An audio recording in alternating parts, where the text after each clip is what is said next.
जाएगी, और जब मेरी जान जाएगी तो मैं कह सकती हूँ कि एक एक खून का खतरा जितना मेरा है, वो एक एक खून एक भारत को जीवित करेगा। उखाड़ फेंका हर दुश्मन को जिसने झांसी का अपमान किया, मर्दानी की परिभाषा बनकर आजादी का पैगाम दिया। नमस्कार दोस्तों, स्वागत करते हैं आपको इस नई वीडियो में। आज हम बात करने वाले हैं भारत की प्रथम महिला प्रधानमंत्री इंदिरा गांधी के बारे में। चलिए आज उनके कुछ जीवन के बारे में जानते हैं। इससे पहले आप इस चैनल पर नए हैं तो नीचे दिए गए रेड कलर के बटन को दबाकर चैनल को सब्सक्राइब करें, साथ में दिया गया बेल आइकन को ऑन करें ताकि इसी तरह के वीडियो की जानकारी सबसे पहले आप तक पहुंच सके। चलिए दोस्तों, सबसे पहले जानते हैं उनके जीवन के बारे में। इंदिरा गांधी का जन्म 19 नवंबर 1917 को इलाहाबाद में हुआ था। उनके पिताजी जवाहरलाल नेहरू और दादा मोतीलाल नेहरू प्रसिद्ध भारतीय राष्ट्रवादी नेता थे। उन्होंने स्नातक पूना के peoples of school of Bombay से किया।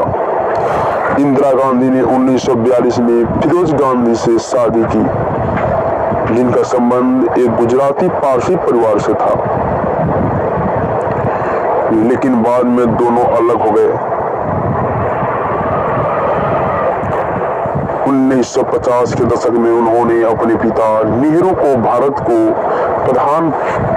को पहले प्रधानमंत्री के कार्यकाल के दौरान उनकी सहायता के रूप में सेवाएं दी और 1959 तक वह भारतीय राष्ट्रीय कांग्रेस की अध्यक्ष बन गई। 1960 में उनके पति फिरोज गांधी हार्ट अटैक के कारण चल बसे। 1964 में वह संसद के लिए चुनी गई। 27 मई 1964 में उनके पिता जवाहरलाल नेहरू की मृत्यु हो गई।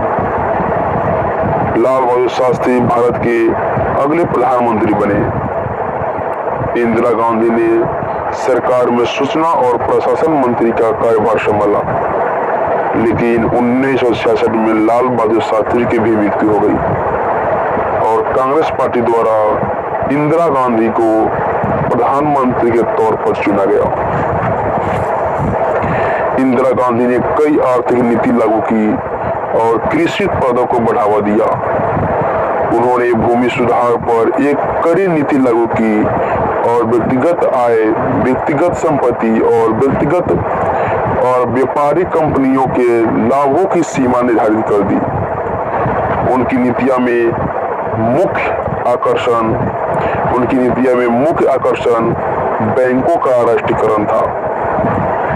राष्ट्रीयकरण के कारण बैंकों की शाखाएं की संख्या 8,200 से बढ़कर 62,000 हो गई और अधिकतर शाखाएं उन ग्रामीण क्षेत्रों में खोली गई जहां कोई बैंक नहीं था। इसके द्वारा गरीब तबके को और कृषि आवश्यकताओं के लिए बैंक सेवाएं उपलब्ध कराई गई।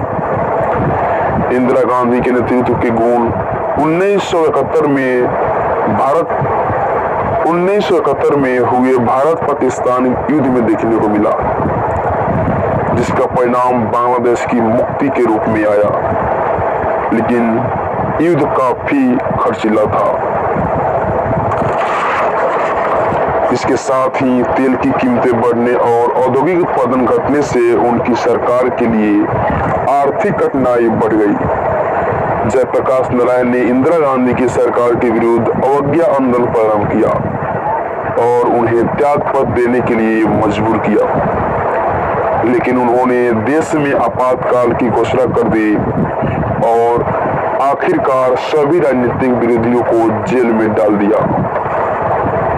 इंदिरा गांधी और उनकी पार्टी को गठबंधन पार्टी द्वारा परास्त कर दिया गया। गठबंधन पार्टी टिक नहीं पाई, जल्द ही सरकार का पतन हो गया। इंदिरा गांधी ने एक बार फिर 1980 में प्रधानमंत्री का कार्यभार संभाला और चौथी बार सत्ता में वापसी की। इस कार्यकाल के दौरान कानून और व्यवस्था बनाए रखने के लिए गंभीर चुनौतियों का सामना करना पड़ा।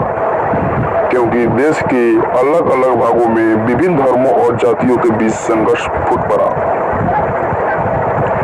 1984 में हथियारों से लैस उग्र सिख अलगाववादियों ने अमृतसर के स्वर्ण मंदिर, जो सिखों का सबसे पवित्र धार्मिक स्थल माना जाता है, उन्हें विवश कर दिया कि वह मंदिर के अंदर सेना भेजे। इसे ऑपरेशन ब्लू स्टार नाम दिया गया। उन्हें सिखों के भारी क्रोध का सामना करना पड़ा। 31 अक्टूबर 1984 को उनके ही 2 सिख अंगरक्षकों ने उनकी हत्या कर दी। एक दिन पहले ही उन्होंने ओडिशा में अपना आखिरी भाषण दिया था। मैं आज जीवित हूँ, शायद कल यहाँ नहीं रहूंगी, फिर भी मैं अपनी आखिरी सांस तक देश का सेवा करती रहूंगी। जब मैं मरूंगी, मेरे खून की एक एक बूंद भारत को शक्ति देगी और अखंड भारत को जीवित रखेगी। इंदिरा गांधी 20वीं सदी की सबसे प्रसिद्ध महिलाओं में से थी। बांग्लादेश युद्ध जीतने के कारण उन्हें दुर्गा का अवतार कहा गया और सशक्त शासन के रूप में उन्हें आयरन लेडी के नाम से पुकारा जाने लगा।